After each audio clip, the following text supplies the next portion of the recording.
High বন্ধুরা, আমি সঞ্জয় আর আমি নিয়ে এসেছি আমার নতুন ভিডিও।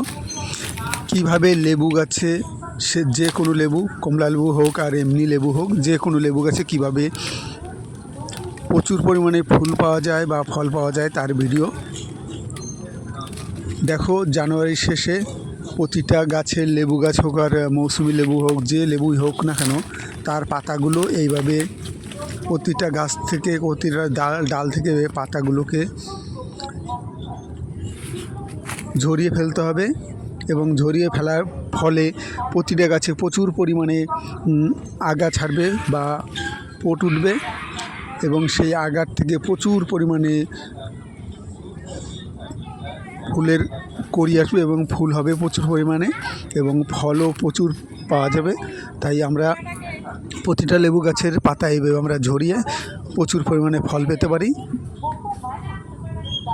দেখো, পাতা ঝরানোর ফলে কীভাবে প্রতিটা গাছে আগা ছেড়েছে। দেখতে থাকো আমার এই ভিডিও, লেবু গাছের video. Open your eyes, now you see